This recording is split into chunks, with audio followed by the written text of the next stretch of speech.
Working together to make a better community. We can create a brighter day. Welcome to Community Conversations.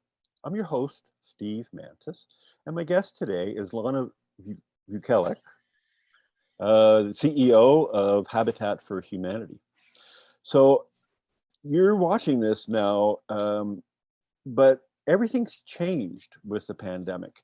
This is the second show that we're doing live from our own homes. The studio at Shaw has been closed because of the pandemic. And we're just trying to start up again using Zoom and doing it remotely. So the format's changed. So those folks who watch regularly, you'll notice we look a little bit different because we don't have those professionals at Shaw making us look so good, or me anyways.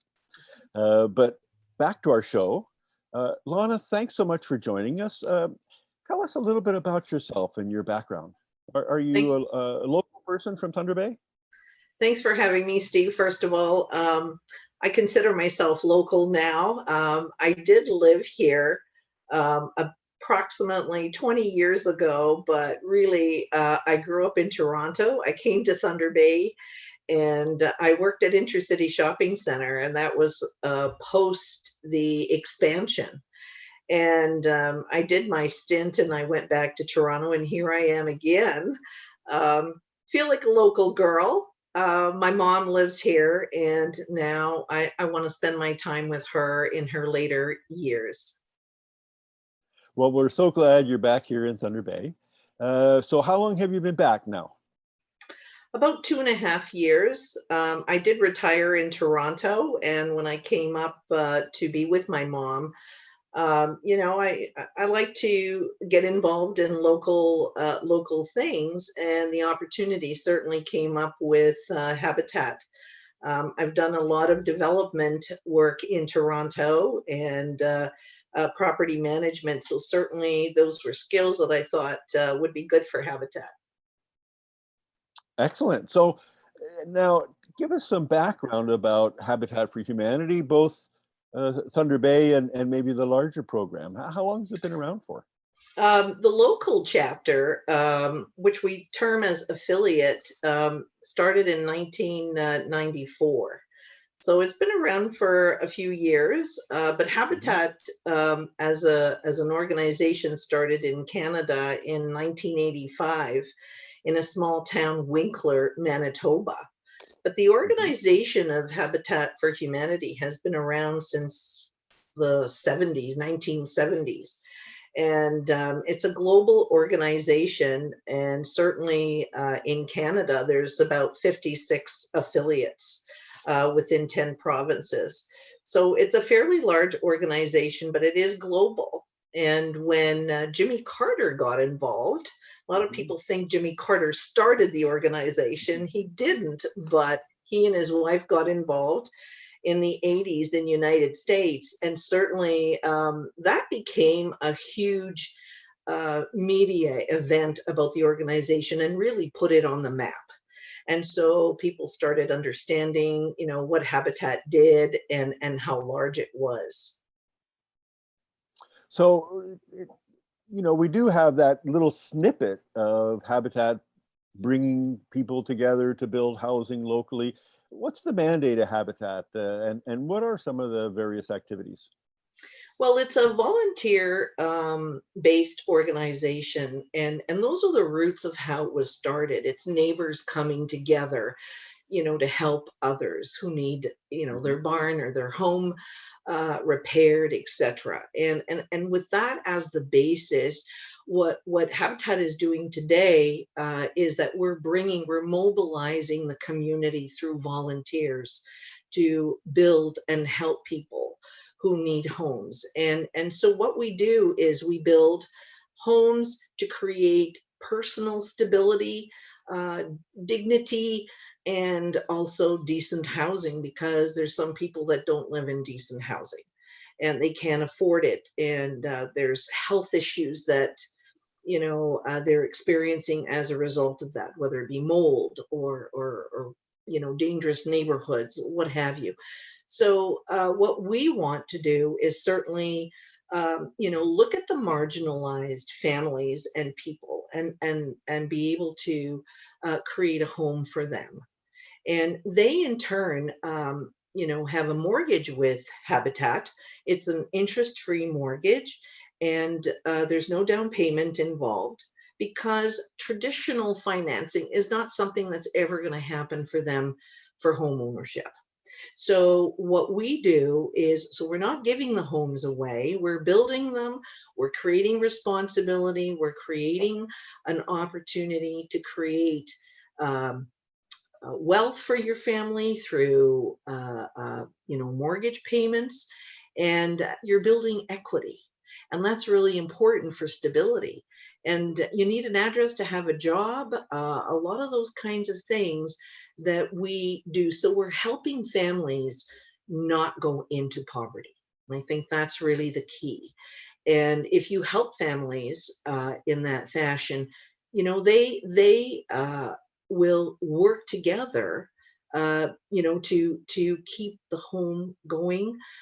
Kids, as they age in whatever the family unit is, they contribute to that mortgage as well. Families who receive homes have to put in 500 hours of what we call build equity.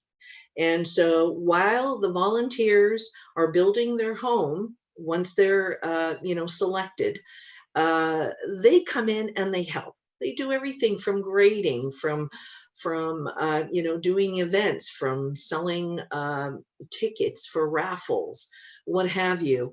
And it's a family affair. And everybody gets involved to put those 500 hours together, and they're vested in that home now. It's not like somebody's giving it to you. You're almost like working for it.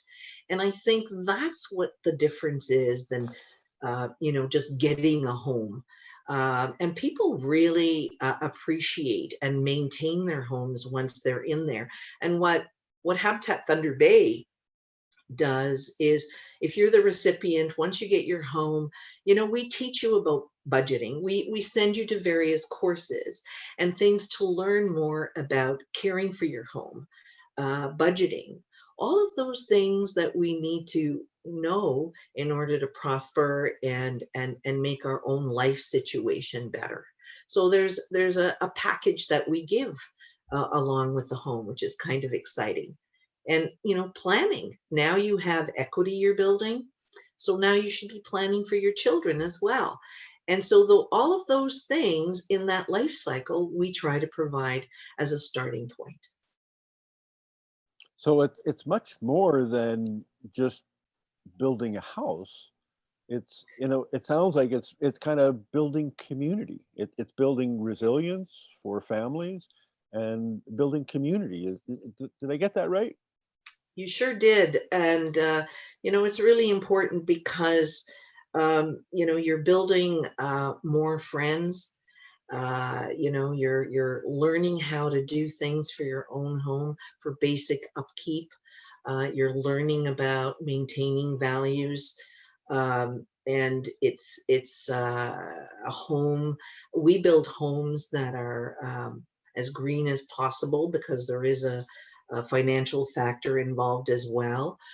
So, clean, fresh air, um, properly built homes that you can pay for, you can sell later on, and go into a different style home, but you become more stable as a family, as a parent, and your children are raised in different parts of the city that where we build, where they have a stable community, a stable home, schooling, etc. And that's really what we want to do. For every dollar that we spend or invest, as we say, $4 are brought back into the community. It starts from buying building supplies, to now the homeowners are taxpayers, whereas perhaps they weren't, depending on their situation. There's so many people that need decent homes, and we don't build fancy homes.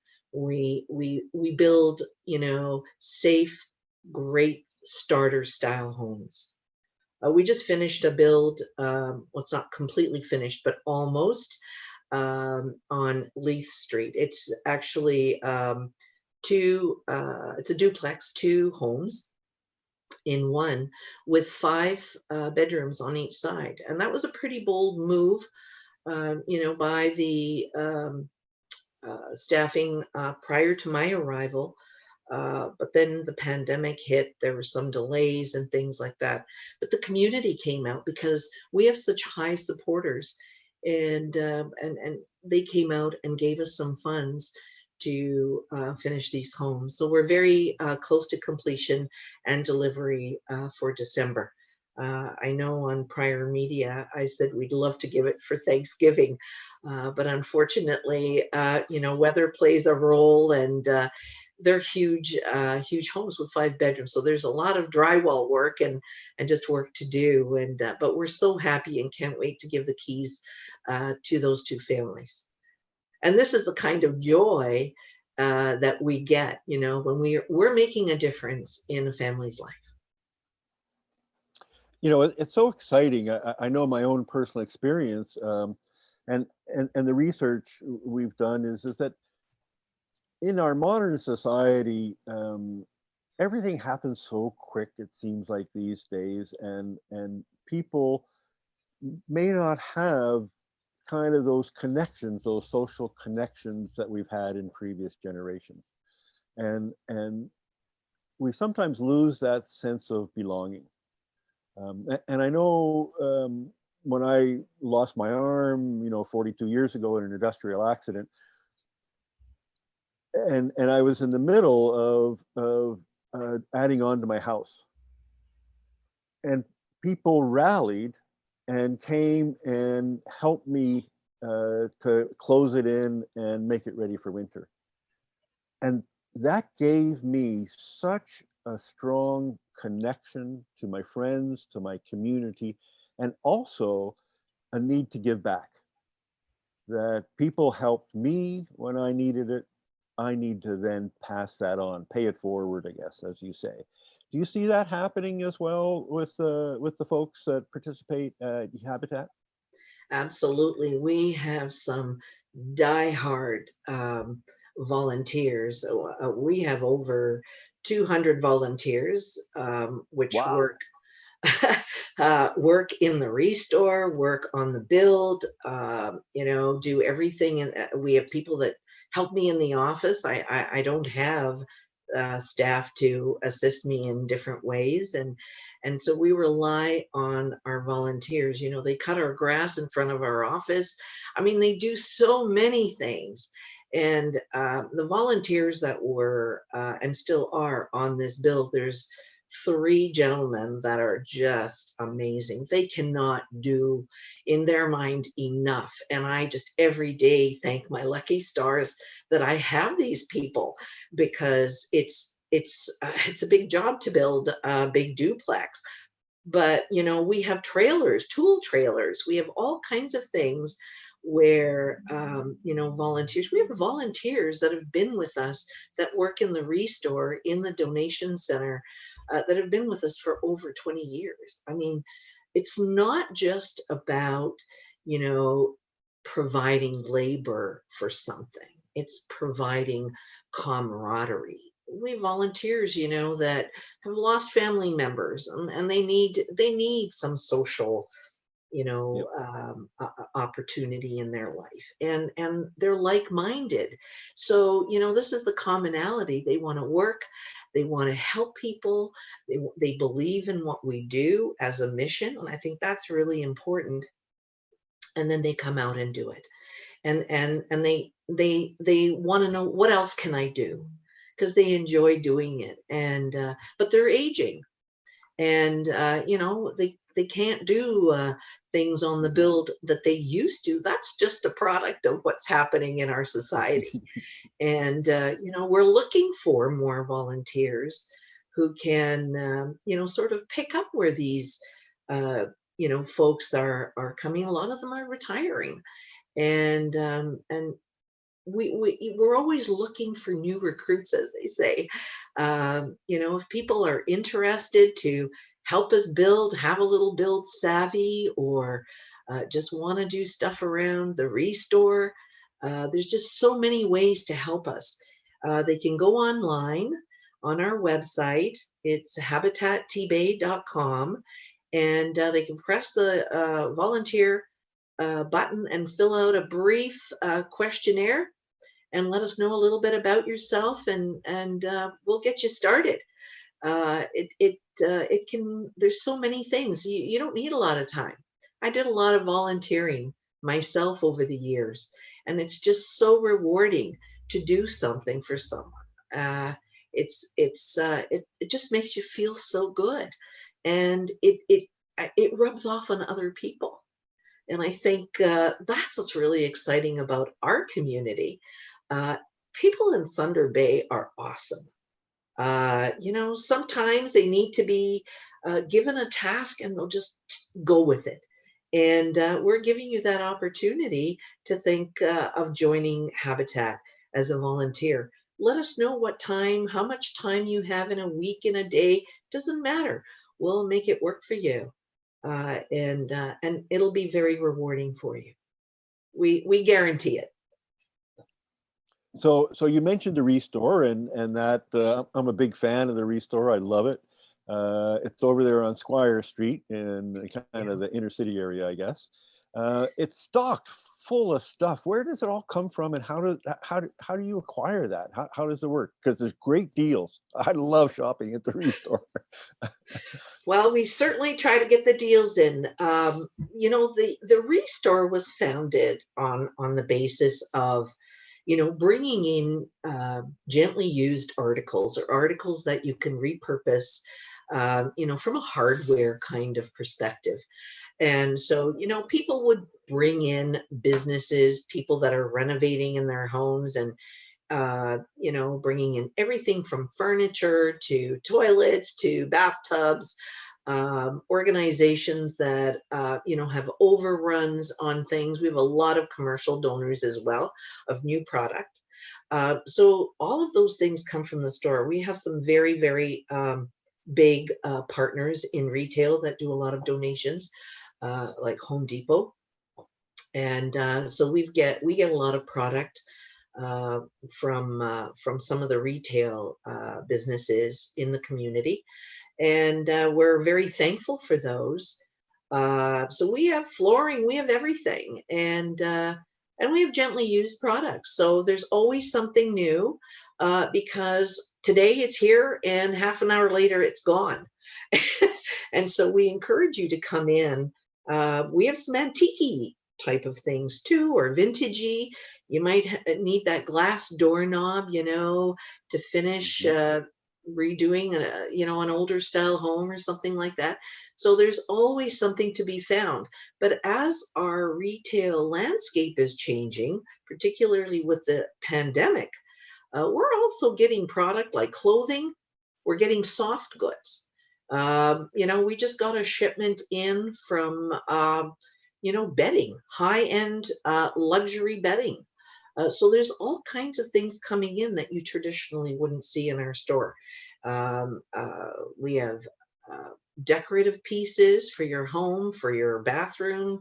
So come on in. But the money that we generate, there's no tax. The money that we generate helps us to sustain Habitat, and anything that is available as a profit after our sustainability is taken care of.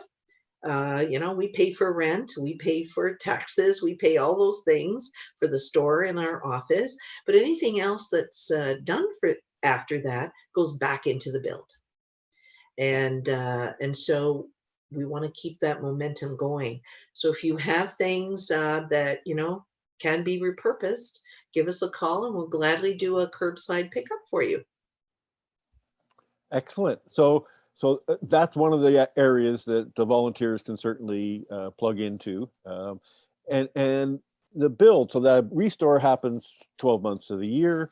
Your build, I'm assuming, it being Thunder Bay, is mostly in the good weather in the summertime. So now you're just finishing 2 houses. Is that kind of the norm, what you do on an annual basis, or or how much do you normally do in terms of new construction? Traditionally, it's been one home per year. The Okay. need is far greater than that, and but we're a small affiliate, compared to, say, the Toronto affiliate, where they have a GTA. They have a lot of their restores and groups together. But the need is far greater, and our endeavor is to build several homes in a year. It's kind of a bold, even the duplex is bold, but we need to Mhm. put ourselves in a position where we can act on building more homes. And so that's one of the things that we're looking at right now as a new, strategy for the years ahead. And we're not looking at it in the traditional sense of a detached single home. It could be, in I'm going to say a lower mid-rise type of situation, but it would be home ownership nonetheless, because the need is so great. And I think the last numbers that I heard, people are coming in from the outer areas of our region into the city for help and for housing. And I think there is one report, there's over 5,000, that's required right now for a small community like ourselves. It's large, and we want to stop that. And as I mentioned earlier, we take marginalized families so they don't go into poverty. And that's what we're going to continue to do. We're exploring, again, different types of housing for different needs. For there's veterans, for example. There's seniors. I've had people call me and say, can you build me a home in a sea can? Because they just don't have the money. And it's really sad when you hear those kinds of things. And so we want to be able to do what we can to help. We unfortunately can't help everyone at the same time, but the more we do, the more we can, stop this cycle of poverty. And I think in a way what you're talking about too, building homes, building families, building capacity. I really noticed a big difference between being a renter and being a homeowner. As a homeowner, I'm able to feel secure, permanent. I can see that when I do improvements to my home, it's something that will be there long into the future.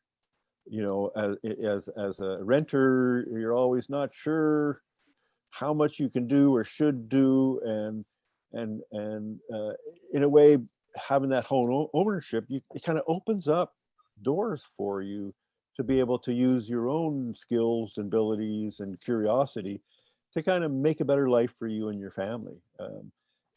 That's part of the program, is what I'm understanding now. Yeah, it is. And as I said, we create a package that's not just here's the keys and here's your house.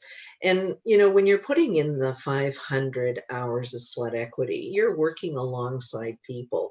You're picking up skills along the way. Hey, how are they doing this? Hey, maybe I can do this. Maybe I can, Yeah. build the basement or do whatever. And what we try to do with our volunteers too, because not all volunteers are skilled in any particular area. They have time on their hands and they want to do good. So what I try to do is create opportunities with some of our business partners to do training. So if we're, Hmm. let's say, laying a particular kind of floor, and I have volunteers to lay the floor, let's bring in some of our partners in the flooring business, and they can come in and say, hey, this is how you do this floor. And so when you're a volunteer, besides the good feeling and everything else that you get, you also pick up a skill. At least we want you to, and you can help a friend, fix their garage or fix their basement or whatever the case may be. So, it's another sort of give that we like to do. And it's ensuring too that, we're getting the installation the way it should be. And it's a win-win on both sectors, the volunteers, the homeowners, and our commercial partners as well. We teach you how to, use certain tools and all kinds of good stuff. So Lana, we're just about out of time. If people want to get a hold of you and Habitat, what's the best way to do that? Well, they can certainly email me at ceo@habitattbay.com.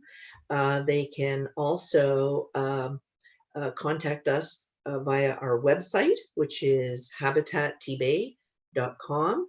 And there's ways to give, to get involved, to do an application for a house, if you want to be a homeowner. So please check our website. We have lots of information there for all kinds. And we're also going to be including, whatever events are happening regularly through the store, whether it's sales or our upcoming 50/50 online progressive raffle. Thanks so much, Lana. It's great hearing about the great works that Habitat is doing. I want to say thank you too to our viewers and our audience. We're always looking for your feedback. We've got a Facebook page, community conversations. Check us out, share your thoughts, any suggestions for future shows, and hope you all stay safe and sound during this pandemic. Thanks again. Take care. Thank See you, again Steve. next week. All the best. Keep safe. Working together to make a better community. We can create a brighter day.